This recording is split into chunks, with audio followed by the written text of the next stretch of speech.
Good morning to all of you.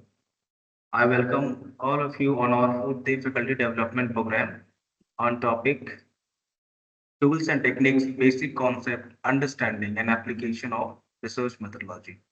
We are privileged here and our distinguished speaker, Sir Dr. Akash Verma, sir, is from Tithankar Mahavir University. Sir, welcome to the faculty development program and thank you very much for your time. Dr. Akash Verma sir is currently serving as an assistant professor in Department of Pharmaceutical Chemistry at Titankar Mahadir University, Maharashtra. Sir has earned his PhD in pharmaceutical chemistry from IIT BHU Varanasi with a research focus on the design synthesis of multiple targeted quinazoline derivative for Alzheimer's disease therapy. Sir possesses advanced expertise in computational drug design, organic synthesis, and pharmacological evaluation, with over a dozen publications in reputed Science Corpus Index journal. Sir has also received recognition, including a Best Paper Award, and served as a resource person in AI-driven education training. Sir's research and trainings are geared towards the development of innovative, multifunctional therapeutic agents. So I welcome Akash sir once again. I welcome all my participants, and I request Dr. Akash Verma sir to please continue and start the session. Thank you, Thank sir. you, sir. Thank you. Am I audible? Yes, sir. You're audible, sir. Okay. Yes. Thank you, sir.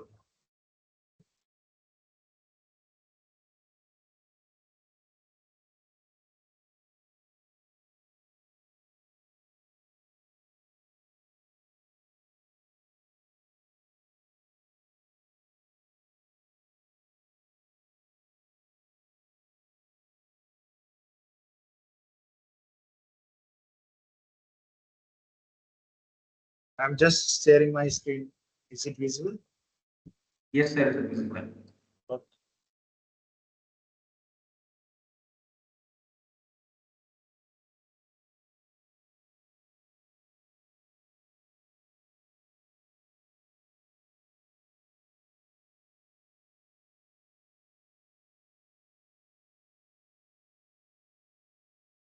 Okay. A very good morning to all of you. Before proceeding to the discussion, I would like to thank Honorable Chairman, Indian Center for Advancement of Research and Education, that is ICA, Secretary of ICARE, Principal of Haldia Institute of Pharmacy, Coordinator FTP, and all the persons who are engaged in this FTP, participants, and all my dear friends, colleagues, for providing this opportunity to discuss about the topic writing a research paper and course in the in-house faculty development training program on tools and techniques, basic concepts, understanding and application of research methods. So I, Dr. Akash Verma, working as an assistant professor at Tirthankar Mahavir University. So welcome you all. The objective of this talk is to understand the purpose of the research work. The primary objective is to understand the purpose of a research paper. Learn the structure of a scientific paper.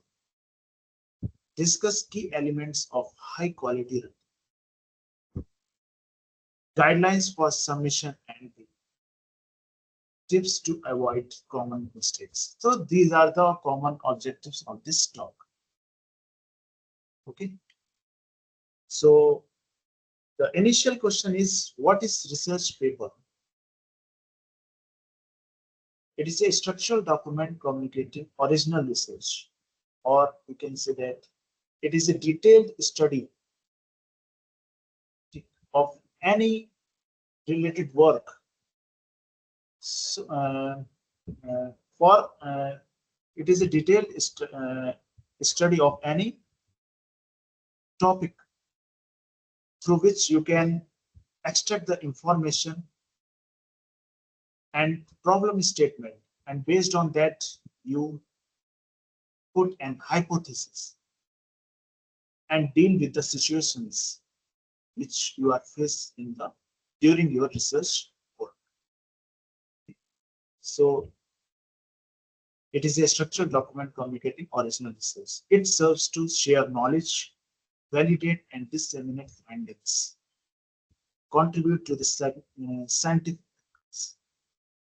And if we are talking about the types of research paper, it is original article, it may be review paper, short communication, and case study. And if we are talking about the general structure of the research paper, it includes title, abstract, keywords, introduction, material and methods, results, discussion, conclusion, references, as well as acknowledgement. And I know that most of the persons in this FDP are well-ranked professors, and some are people's new joining, and some are research scholars. So I think this topic seems to be important for those persons. So first is choosing a PhD supervisor. How you choose the PhD supervisor? It depends upon the mutual area of interest. First, you choose a PhD supervisor having your own domain. The, are you comfortable in English or Hindi English mode? तो ठीक है, I will communicate in Hindi English mode. तो सबसे पहले PhD supervisor के लिए क्या होता है? सुपरवाइजर चूज करने के लिए आपकी म्यूचुअल अंडरस्टैंडिंग और म्यूचुअल एरिया ऑफ इंटरेस्ट बहुत जरूरी है.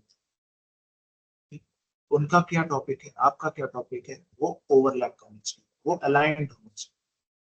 Second, interaction with the supervisor multiple.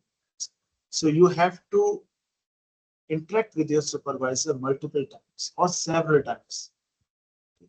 So इससे क्या होगा, आपकी अंडरस्टैंडिंग बढ़ेगी, उनका क्या पॉइंट ऑफ व्यू है, उनके क्या एक्सपीरियंस है, उनके क्या वर्क डोमेन है, वो आपको उसके बारे में और अच्छे से बताएंगे, जिसकी वजह से आपका जो ग्रोथ है या फिर आप जो एक प्लान बनाओगे अपनी रिसर्च के लिए, वो एक सक्सेसफुल और आप उसके उसी प्लान के according under the supervision of your supervisor एक अच्छे पब्लिकेशंस या फिर रिसर्च पेपर पब्लिश कर सकते.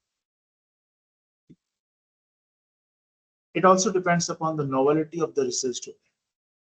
मतलब जिस भी आप रिसर्च में आप करने चाहिए उसकी एक नोवेलिटी बहुत जरूरी.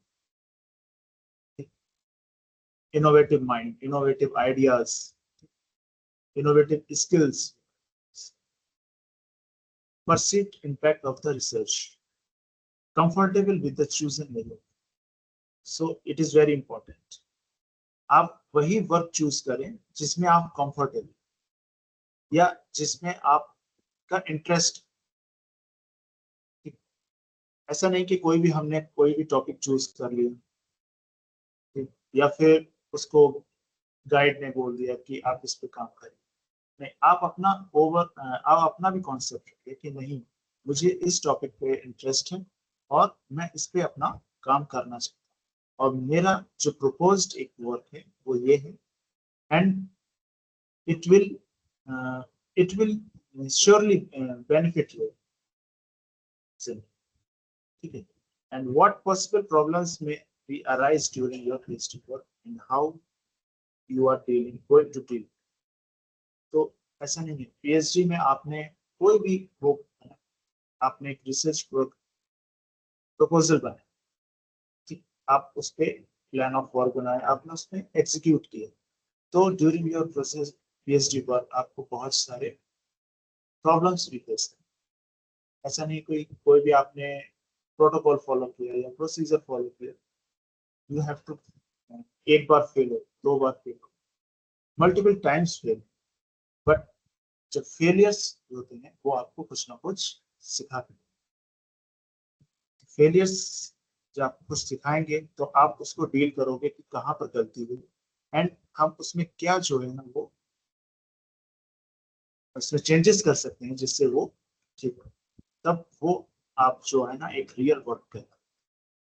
और कुछ कुछ फेलियर्स जो होते हैं वो हमको नई नई चीजें भी सिखाते हैं। तो these are the points which I think you have to choose, especially the research scholar or choosing a PhD supervisor. Selecting an appropriate journal. तो जैसे आपने काम किया, ठीक, आपने सारा वर्क कर लिया, सारे डाटा कलेक्शन कर लिया, ठीक, अब आप चाह रहे हो उसका पेपर लिखना। तो पेपर आपने लिखने से पहले आप ये सोचो कि आपका वर्क डोमेन क्या है। कुछ बायोलॉजी फील्ड से होते हैं, कुछ इंजीनियरिंग फील्ड से होते हैं, एंड उस वर्क डोमेन के हिसाब से उसमें कौन सा जर्नल सुटेबल है।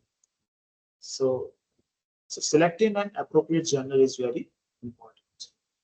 So type of journal, area specific journal select करने के लिए बहुत सारे वेबसाइट्स होते हैं जो वो आप आके बताएंगे। तो जर्नल सेलेक्ट करिए, उसकी इंडेक्सिंग देखिए, weather it is SCI, web of science, Scopus index और ठीक। तो अभी तो यूजीसी गाइडलाइंस से बोल रहे हैं, तो उन्होंने भी कहा है कि आप जो पीएचडी करते हैं उसमें एटलीस्ट आपके रिसर्च पेपर जो है ना वो एससीआई, वेब ऑफ साइंस और स्कोपस इंडेक्स होना चाहिए। तो इंडेक्सिंग जो है ना वो इम्पोर्टेंट पैरामीटर होता है।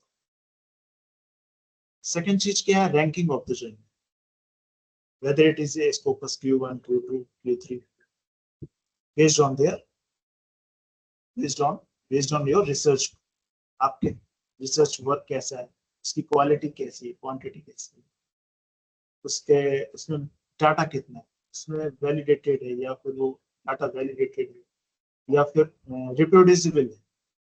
तो बेस्ड ऑन दैट आप अपने वर्क को उसी जर्नल में के रैंकिंग के थ्रू आप उसको communicate. Another important factor that is the impact factor. It is also an important parameter to be considered. And based on the area of research, nature of contribution, perceived contribution of work and presentation, we choose an appropriate journal. Area of research, nature of contribution, ऐसे आजकल जो है ना क्या simple एक domain area के मतलब एक डोमेन पे नहीं रहा, आज मल्टीटास्किंग हो। जैसे अपनी के अल्जाइमर डिजीज की मैं बात करूं, अल्जाइमर डिजीज में क्या फार्मास्यूटिकल केमिस्ट्री से, तो मैंने जो डील किया most of the things chemistry related की, बट मुझे हेल्प चाहिए थी बायोइन्फॉर्मेटिक्स से भी। बायोइन्फॉर्मेटिक्स से मैंने क्या सीखा, बायोइन्फॉर्मेटिक्स से मैंने सीखा computational tools, molecular modelling studies, जैसे कि molecular docking, in silico studies, molecular dynamic studies और 3D QSAR स्टडीज। तो एक वो अदर डोमेन था, वो हमने उसमें भी हमने इनपुट दिया। और देन उसके बाद हमने क्या किया, उसके बाद in vitro in vivo studies which require pharmacological background। तो ये क्या हो गया, इंटरडिसिप्लिनरी वर्क। इससे क्या हो गया, कोलेबोरेशंस बढ़, और आपकी जो माइंड था या फिर आपको जो एबिलिटी थी वो एनहांस हुई, कि आप थोड़ा सा काम उसके बारे में भी सीखा, थोड़ा आपने बायोलॉजी भी सीखी, थोड़ी केमिस्ट्री भी सीखी। तो इंटरडिसिप्लिनरी जब आपके रिसर्च पेपर में रहेगा तो उसका ऑब्वियसली जो है ना वो एक अच्छे पेपर में रिफ्लेक्ट हो। Accordingly, quality of work should be maintained with high quality images formatting, appropriate use of reference management system। Overall impact जो होता है वो क्वालिटी और क्वांटिटी का मल्टीप्लिकेशन, मतलब आपको डाटा भी चाहिए और उसकी क्वालिटी भी तो जब आप ये फैक्टर्स जनरल सिलेक्ट कर लेते हैं, उसके बाद आपको एक नया है कि that is choosing a topic on title. वो टाइटल शुड भी जो होता है, it is a novel relevant research question. Title should be clear, concise, and it should reflect the main factors. We should avoid abbreviations in the title and it should be short. There are some examples which exploring GPR. These are my papers doing a PhD or recently accepted papers. Lead optimization based design, synthesis and pharmacological evaluation. So तो इसमें अब आपने पूरे paper का जो है ना, वो एक क्लियर एंड कंसाइज फाइंडिंग्स इसको दिया। जैसे हमने अपने पेपर में लीड ऑप्टिमाइजेशन टेक्निक यूज की। तो lead optimisation based design of various molecules और सीरीज ऑफ कंपाउंड सिंथेसाइज किया एंड फार्माकोलॉजिकल इवोल्यूशन ऑफ इनोजोबिन, मतलब डिजाइन किया, सिंथेसाइज किया और इसकी फार्माकोलॉजिकल इवोल्यूशंस किए as multi targeting agent for examinations. तो सब कुछ एक मतलब एक क्लियर कंसाइज में यूज। नेक्स्ट आता है इसमें किसी भी रिसर्च पेपर में टाइटल के बाद abstract. Abstract is a summary of the paper. It is different from the conclusion. It is the summary of the paper. It's based on the journals, different journals or publishers. तो abstract को क्या किया गया है, कहीं कहीं पे structure दिया गया है। जैसे ये एग्जांपल है एब्स्ट्रैक्ट जो इट इज ए स्ट्रक्चर, और कोई कोई जर्नल्स जो होते हैं वो अनस्ट्रक्चर्ड फॉर्म में भी इसको। अनस्ट्रक्चर्ड में जो होता है वो इसमें इंक्लूड होते हैं different sections, objective, methods, results, conclusion. इसको आपको शॉर्ट में समराइज्ड, तो depend upon the journals you have. Next आता है introduction. Introduction should provide context and rationale of the work. Introductions जिसमें एलिमेंट्स होते हैं, जो बैकग्राउंड आपको देना पड़ता है, gap in existing knowledge, objectives and hypothesis. जैसे कि एग्जांपल, जैसे मेरा पेपर था, इसमें lead optimisation based design synthesis pharmacological evolution of इनोजोबिन derivatives as multi targeting agents for example. तो इसके जो अब अल्जाइमर डिजीज है, तो इंट्रोडक्शन में आप you have to write about the Alzheimer disease, its national and international statistics, factors responsible for Alzheimer's disease, various pathophysiological hallmarks of Alzheimer's disease, and based on that, what are the problems statements during this for Alzheimer's disease, like some FDA approved drugs like donepezil or rivastigmine were used for the treatment of Alzheimer's disease, but it provides only symptomatic relief without hurting the rest of the cells. So it is a problem statement. Because Alzheimer's disease is a multifactorial disease, so and donepezil and rivastigmine are specific for one target, so it provides only symptomatic relief. So this is the problem statement. And drugs and under clinical investigation, मतलब जो drugs हैं under clinical investigation phase 1 phase 2 phase, तो उनके बारे में भी and brief discussion about the objectives and so these are the elements of the introduction you have to put. Next चीज आती है इंट्रोडक्शन के बाद मेथड्स एंड मेथड्स। तो it is a detailed description for reports.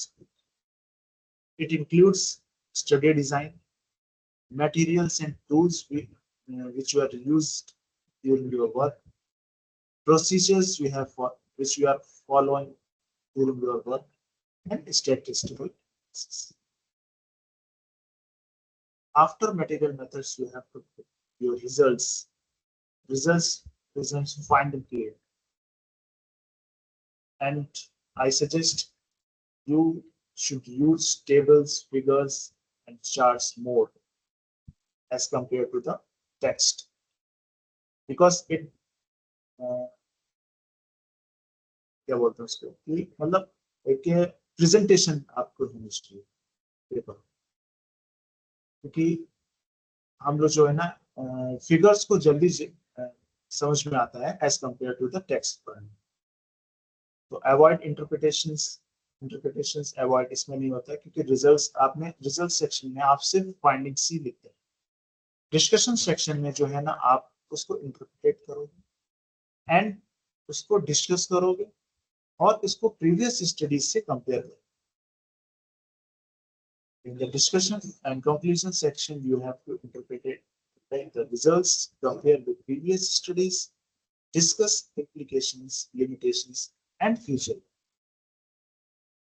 And last, you have to end with a clear conclusion. Conclusion में आप जितना भी आपने क्या hypothesis, क्या findings, जैसे Alzheimer disease के बारे में देख जाएंगे, then उसके बाद आपने क्या problem statement find की, उसके बाद आपने क्या क्या स्ट्रेटजी लगाई, जैसे लीड ऑप्टिमाइजेशन लगाई, कोई और टेक्निक लगाई, QSAR स्टडीज, तो आपने कौन सी स्टडी इसमें लगाई, एंड उसके बेसिस पे आपने क्या एक वर्क फ्लो जनरेट किया, आपने सिंथेसिस की, कैरेक्टराइजेशन की एंड फार्माकोलॉजिकल इवैल्यूएशंस किए, एंड उसके क्या रिजल्ट्स फाइंडिंग्स है, तो उसको आप सारा कंक्लूजन्स में टू द पॉइंट रेफरेंसिंग और साइटेशंस करते हैं। इसके लिए हम कुछ जर्नल्स हैं अलग अलग स्टाइल्स के यूज करते हैं, कि ये हार्वर्ड, तो ये सारे स्टाइल्स जो है ना अलग अलग जर्नल्स के अलग अलग, तो you can also use reference management tools like EndNote, Mendeley or Ziegler for reference. Writing tips के लिए कुछ be clear and concise, avoid redundancy and ambiguity, proofread and revise multiple times. मतलब आप अगर रिसर्च पेपर लिखते हैं तो आप उसको मल्टीपल टाइम्स पढ़ो, जितने बार टाइम्स आप पढ़ोगे उसमें कहीं ना कहीं मिस्टेक्स। आप seek feedbacks from peer reviewers, मतलब आप supervisors या collaborative members उनके साथ उसमें काम करो और उनके फीडबैक्स भी लीजिए कि इसमें हम क्या मॉडिफिकेशंस कर सकते हैं और बेटर रिफ्लेक्ट। अब मुझे कुछ जो है ना आपको जैसे आप रिसर्च पेपर लेते हैं, तो ये तो हो गई एक थ्योरेटिकल, जैसे मेरा ये रिसर्च रिव्यू पेपर था, तो फर्स्ट रिव्यू पेपर में क्या होता है कि टाइटल, तो title should be concise and clear. For example the molecule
Hello.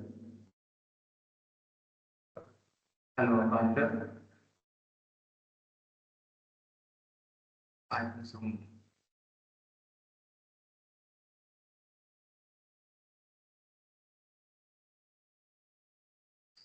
Such a video is paused.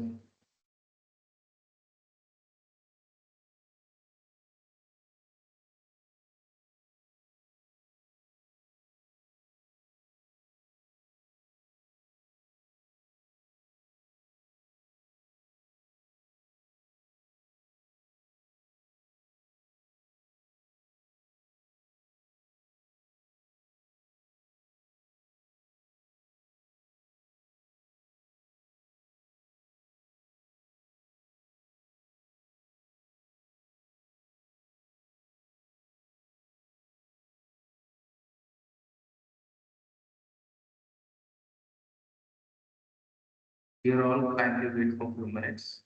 Akash's internet connection is troubling a bit. Sir will join soon.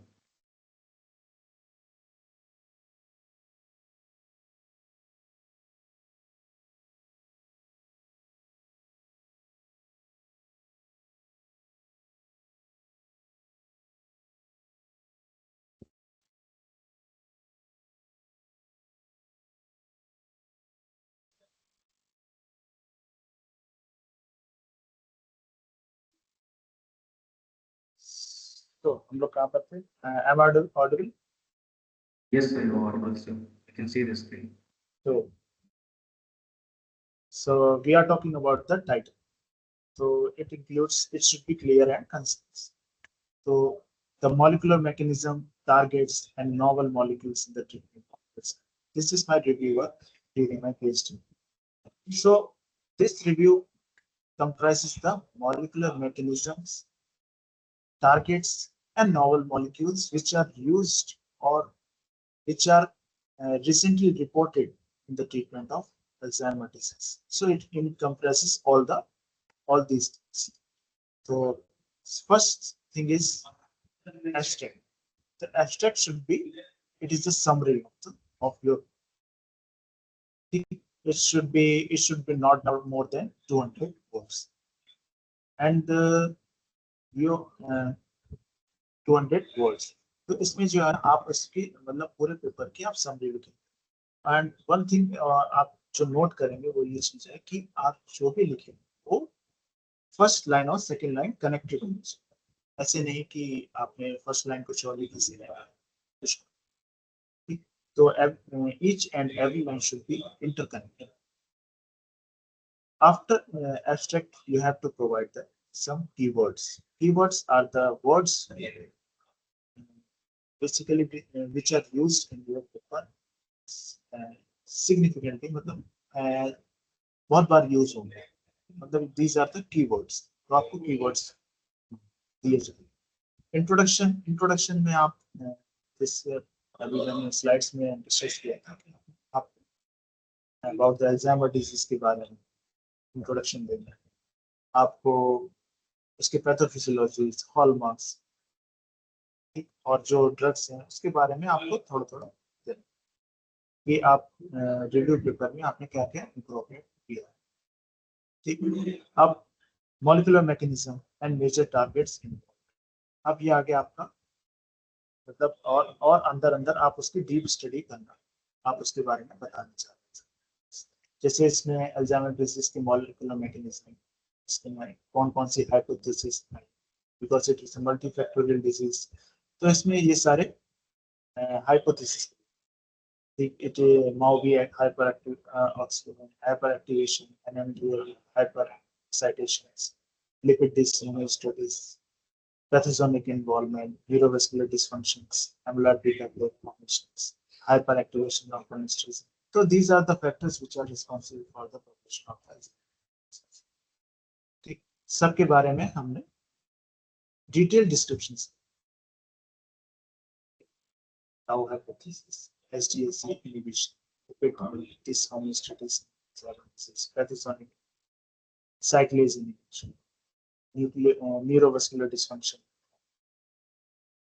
After that हमने क्या किया, इसमें जो भी recent development in Alzheimer disease agent, तो इसमें कुछ heterocyclic compounds select किए जैसे quinazoline. तो quinazoline derivatives के कौन कौन से कंपाउंड्स हैं या फिर ड्रग्स हैं जो अवेलेबल हैं या फिर उसके रिसेंटली रिपोर्टेड जो डिकेड और 10 साल के अंदर उसमें रिसर्च हुई, तो उन डेरिवेटिव्स को हमने लिया कि इस साइंटिस्ट ने इसको उसमें क्विनाजोलिन पे उसने ये काम किया है और उसकी ये एक्टिविटीज फाइंडिंग्स, ठीक। फिर फर्दर दूसरे साइंटिस्ट ने उस मॉलिक्यूल पे क्या चेंजेस किए और उनकी फाइंडिंग्स क्या, उनके टारगेट क्या थे।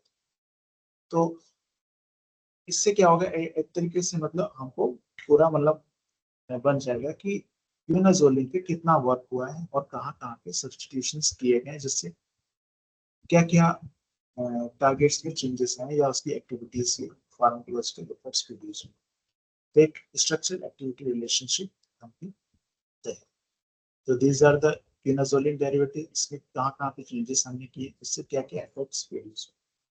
और उसके बाद हमने अपना पर्सपेक्टिव दिया कि हम ये सोचते हैं कि इसमें चेंज करने से और क्या क्या चेंजेस में भी हो सकते, अपना पर्सपेक्टिव भी फ्यूचर, या फिर आप बोल सकते हैं फ्यूचर पर्सपेक्टिव।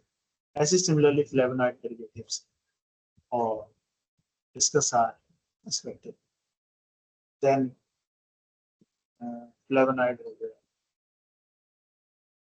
और different difference covalent derivatives. So this is the overall picture of Alzheimer's disease research paper, review paper, tackling derivative, oxidizole derivative. So these are the drugs which are under clinical trials for Alzheimer's disease. So आपने देखा होगा कि text भी है और figures से भी। अब बहुत सारे साइंटिफिक लोग होते हैं वो ज्यादा टेक्स्ट पे नहीं जाते, उन्होंने फिगर देखा क्या कहना चाहते हैं, ठीक है, तो लगा ठीक है इसको। तो आप जो है ना रिजल्ट्स ट्राई करिए कि वो आप टेक्स्ट की जगह फिगर्स में ज्यादा दिक्कत आता है, फिगर्स के फॉर्म से ज्यादा होते हैं। ठीक है, तो this is the review paper. Similarly एक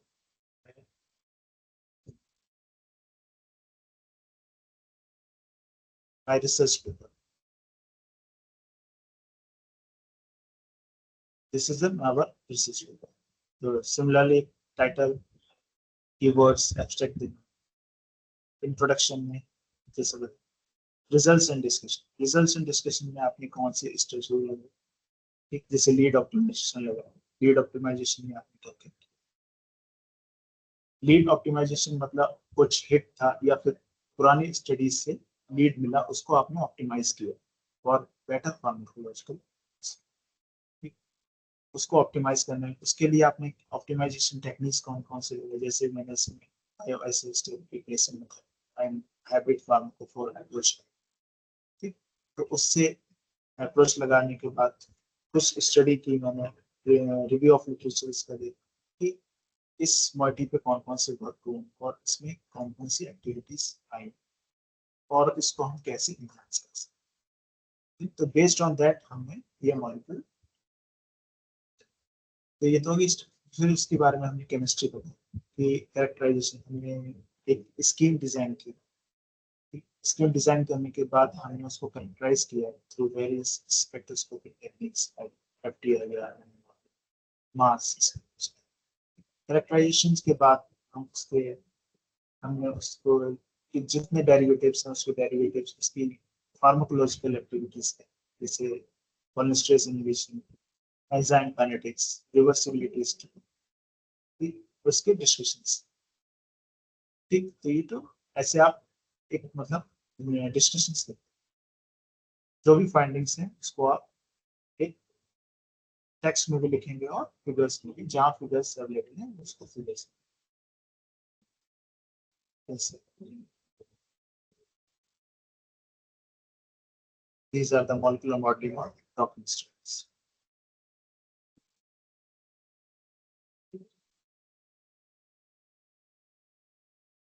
This is the experimental section, or we can say the material or method section. इसमें आप कौन कौन से मटेरियल और मेथड्स यूज किए, इंस्ट्रूमेंट्स कौन कौन से यूज किए गए, केमिकल्स कौन कौन से यूज किए during your procedures for the synthesis, characterization techniques के, ये सब आ जाते हैं मटेरियल। जो आपने एक्सपेरिमेंट किए हैं उसके ऊपर प्रोसीजर, डिटेल्ड प्रोसीजर, और जहाँ जहाँ पे आपको कि हाँ जो रेफरेंस कहीं से लिया गया प्रोसीजर, तो आपको रेफरेंस भी उसमें देना। Then उसके बाद फिर आता है एक्नॉलेजमेंट ऑफ रेफरेंसेस। तो ये तो एक समझ पेपर है। अब आपको कुछ टूल्स के बारे में बताता हूँ, जैसे कि and note reference management tool, बहुत लोगों ने यूज भी किया होगा आई थिंक। एंड नोट होता है, मेंडले और Zotero. So these are the reference tools which are used for referencing the and citation. तो इसका एक demonstration,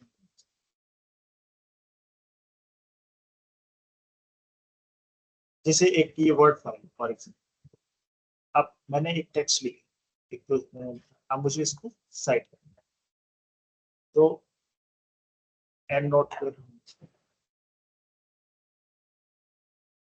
this is and note.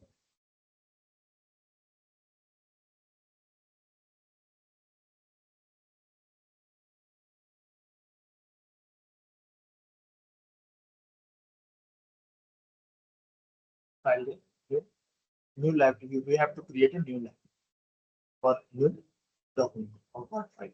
कोई भी एक डॉक्यूमेंट के लिए हमको एक न्यू लाइब्रेरी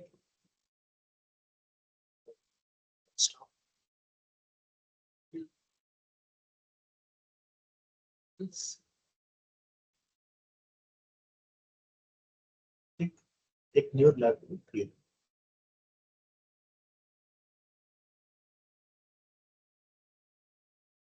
अब मुझे जैसे कि कोई भी पेपर फाइंड करना, तो पेपर हमको कहाँ पर मिलेंगे, या तो रिसर्च गेट या फिर गूगल स्कॉलर। गूगल स्कॉलर इसमें हमने कोई भी पेपर डाला, जैसे एग्जाम्पल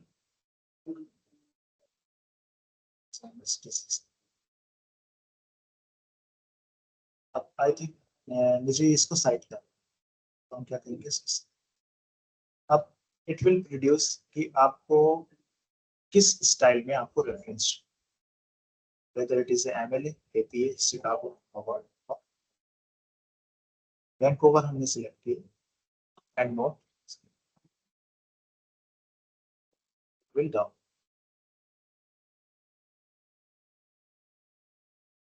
अब ये आपका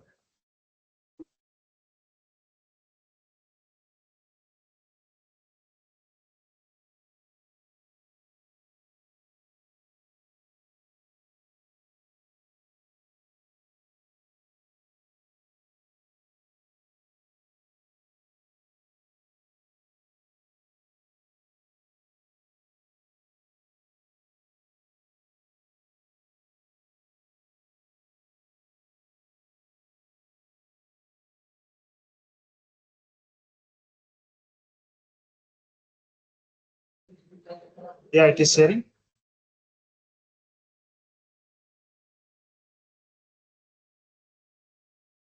हेलो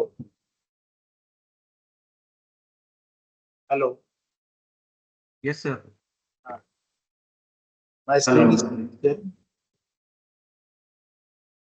ठीक है, तो हम लोग कहाँ पे थे इसमें, ठीक। अब मुझे अगर इसका रेफरेंस मिल गया, उसको मैंने साइट किया, तो फिर हम वर्ड फाइल में गए, और जिस जगह पे हमको इसको साइट करना है वहां पर क्या किया, Alt+2, ठीक आ गया, यहाँ पर साइटेशन हो गया और इसके नीचे इसका रेफरेंस। सिमिलरली अगर हमें किसी और को करना है, जैसे दूसरे पेपर पे साइट करना है, राइट, तो इनको इसको डाउनलोड किया, इसको क्लिक करके अल्ट्रा, और जहां पर भी इसको सेट, जैसे इसको Alt+2 इस सेकेंड। तो मैंने जो है ना एंड नोट ज्यादा यूज किया है।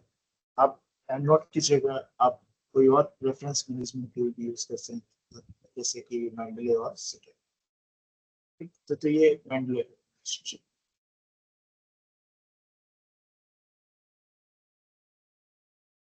सेकेंड चीज, और आप क्या और कौन से टूल्स यूज होते हैं, जैसे कि बताया है कि ग्रामरली। ग्रामरली आप यूज कर सकते हैं कि कोई भी आप टेक्स्ट लिख रहे हैं या पैराग्राफ लिख रहे हैं, उसमें कोई मिस्टेक्स तो नहीं, तो ग्रामरली आपको वेबसाइट पे मिल जाएगा ग्रामरली टू, उसको आप डाउनलोड करोगे, उसका प्लगइन वर्ड फाइल का प्लगइन डाउनलोड, तो आपकी जो प्लगइन डाउनलोड करोगे तो आप इसको जब आप करोगे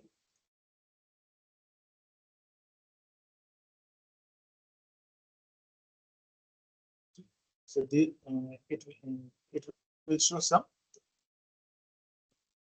correct the punctuation, तो यहाँ पे मतलब आपको कॉमा की तो इट विल, बाकी और कोई चेंजेस, प्रीमियम वर्जन भी है, ये फ्री वर्जन, तो आप इसको, तो it will help your writing.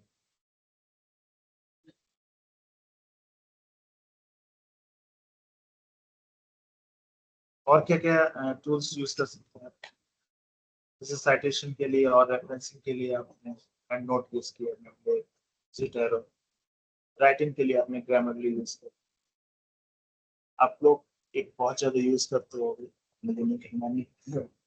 आजकल एआई का जमाना, और इस चैट जी,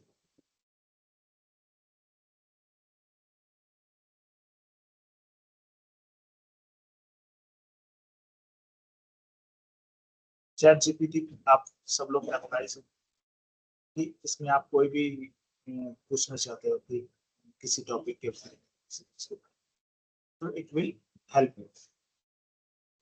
बट मैं ये सजेस्ट करूंगा, मैं रिकमेंड करूंगा कि आप इसको यूज करने के लिए सिर्फ इसलिए यूज करेंगे फॉर एक्सट्रैक्टिंग द इंफॉर्मेशन, आप कॉपी पेस्ट नहीं करना चाहिए इन योर रिसर्च वर्क और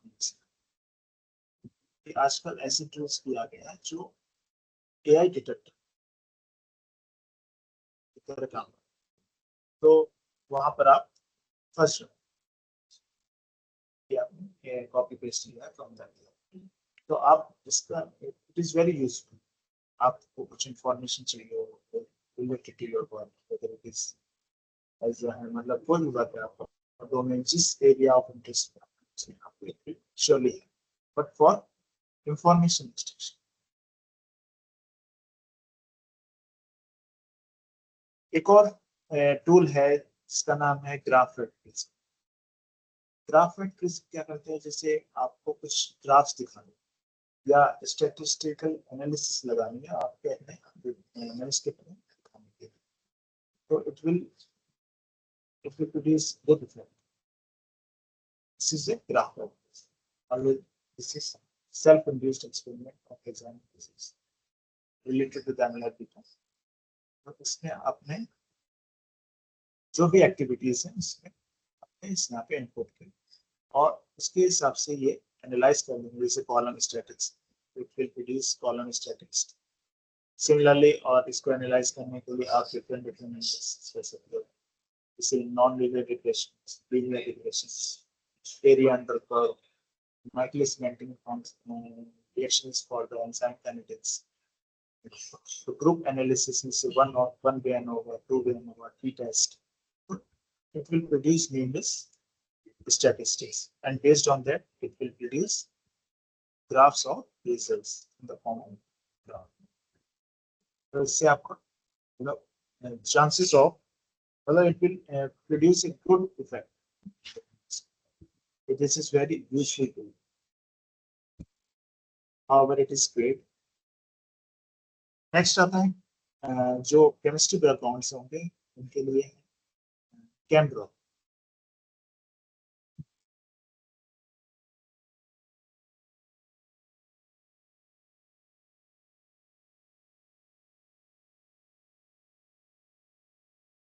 दिस इज कैमड्रॉ। कैमड्रॉ में आप स्ट्रक्चर जो भी है स्ट्रक्चर ड्रॉ कर सकते हो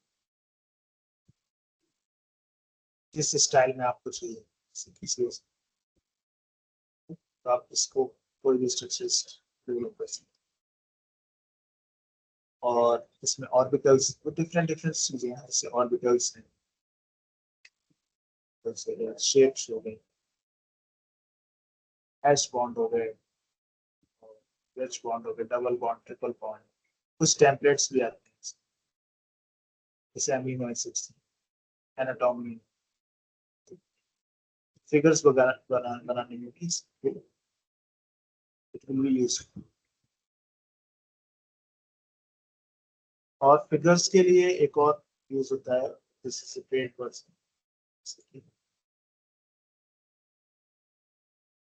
नाउ दैट ओपन बायो।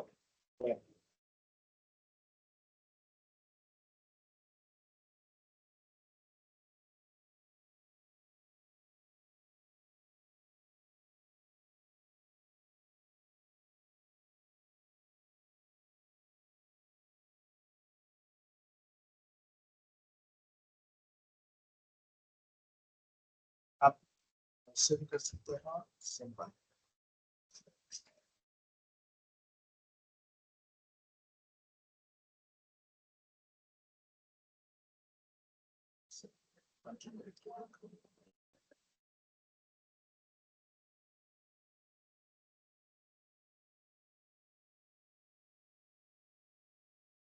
इसमें आपको कई सारे टेम्पलेट्स मिल गए।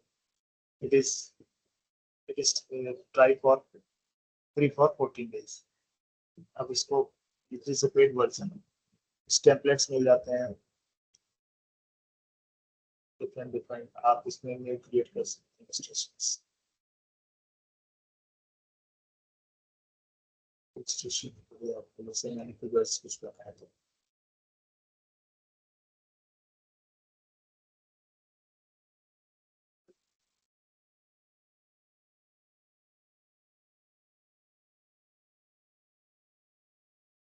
आप इसमें भी बहुत सारे जैसे सेल टाइप्स के हैं, कुछ चाहिए आपको एपिथेलियल सेल, जो भी आपको चाहिए एपिथेलियल सेल्स हैं, और भी कुछ अगर न्यूरॉन्स, न्यूरॉन की इमेजेस, न्यूरॉन्स की different images,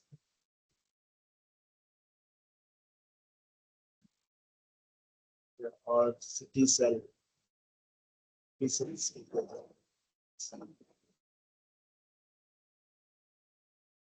anatomy,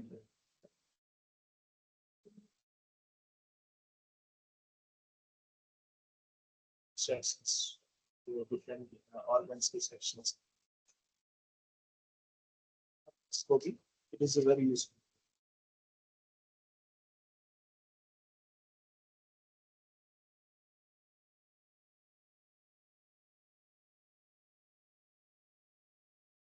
Okay, okay।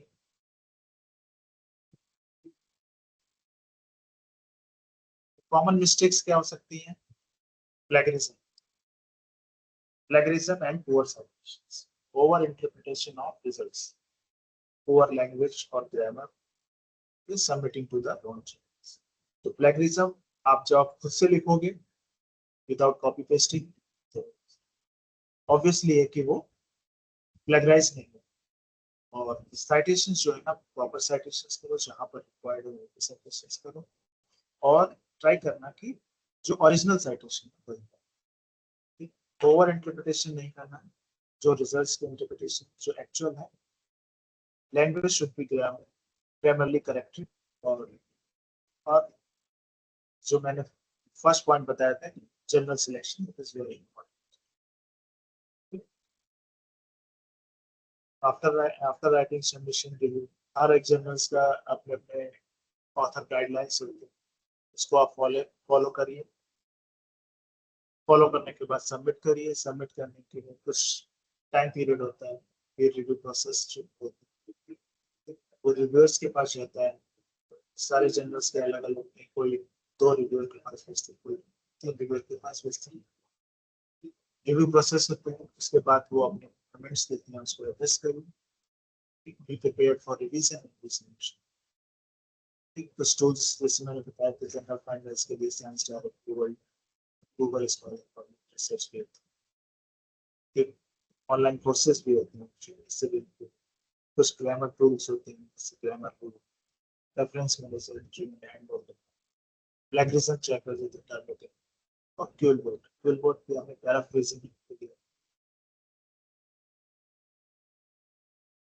Final thoughts, writing is a skill, improve with practice, aim for clarity and remember your research deserves to be.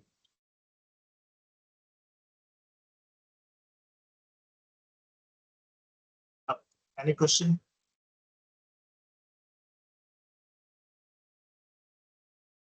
Thank you, sir. Thank you very much for the impactful and so much precious. And what to say, sir, since many things we have learned, like biorender, ChemDraw, thank you very much for the informative sessions. And I would like to call Dr. Pritish Panda, sir, to give the vote of thanks to Dr. Akash Verma, sir. Thank you, sir. Thanks a lot.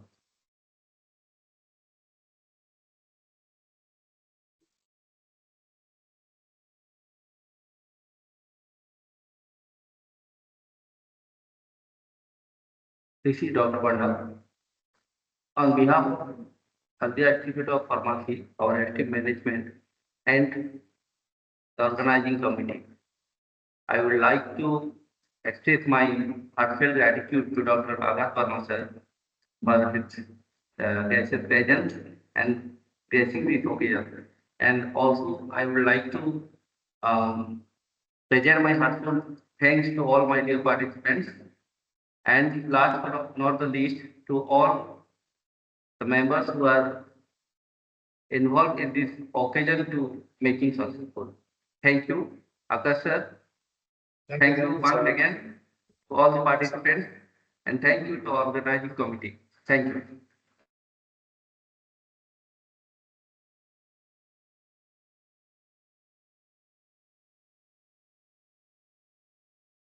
Thank you, sir. Participants, if you have any queries, any questions, you can ask to Akash sir.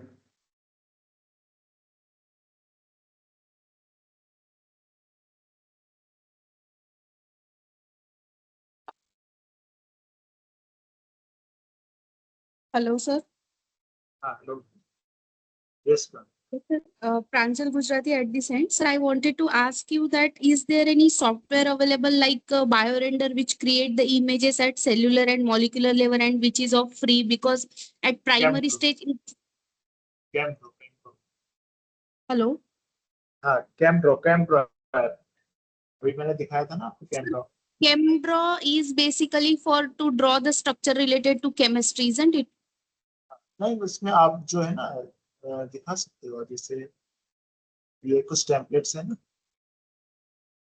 Amino acids हैं, ये anatomy.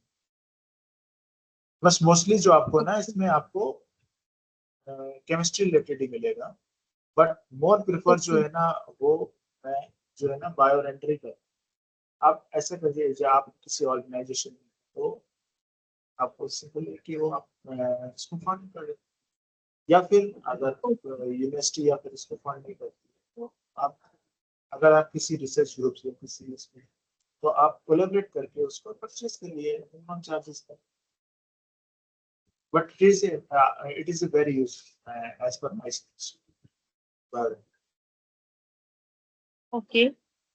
आप अगर किसी research group से हैं तो आप उसमें कोलैबोरेट करके, जैसे हम लोग भी अपने पीएचडी अगर इंस्टीट्यूट नहीं देते रिसर्च ग्रुप में थोड़ा थोड़ा कंट्रीब्यूट किया और उसका सब्सक्रिप्शन ले लिया, ईयरली ले लिया, तो एक आईडी पे क्या होगा, आप हर जितना भी रिसर्च ग्रुप सब यूटिलाइज कर सकते.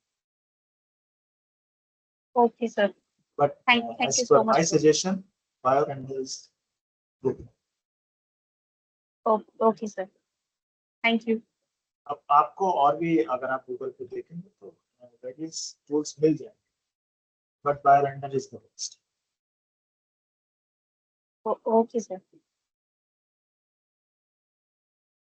Anybody else? Any questions?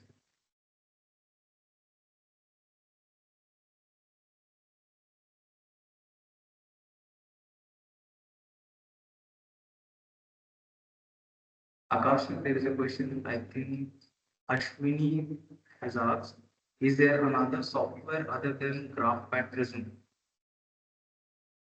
Graph pad prism का आप एक्सेल पे यूज कर सकते हैं. बाकी आप गूगल पे कर सकते हैं, बट ग्राफ पैड प्रिज्म में आपको ग्राफ भी मिलते हैं। सेकेंडली चीज है, आपको स्टैटिक्स भी आपको करके मिलेगा, तो उसमें कई सारे स्टैटिक्स परफॉर्मेंस, वन वे आना होगा कि टू वे आना होगा, पी टेस्ट सब कुछ। तो I prefer graph pad prism, how it is paid version, पर जो मैंने अभी प्रांजल को बताया, आप इसको भी आप कॉन्ट्रीब्यूट करके इसको परचेज कर सकते हैं। वैसे तो गूगल पे वेरियस टाइप्स ऑफ टूल्स मिल गए, कुछ लोग एक्सेल्स पे भी यूज करते हैं, तो वो आप यूज देख लें गूगल, बट आई सजेस्ट की graph pad is best. Thank you so much, sir. So I request all the participants, you can leave. And thank you, Akash, sir, for your precious time. I hope in some other FTPs or some seminars we will hope meet you again, sir.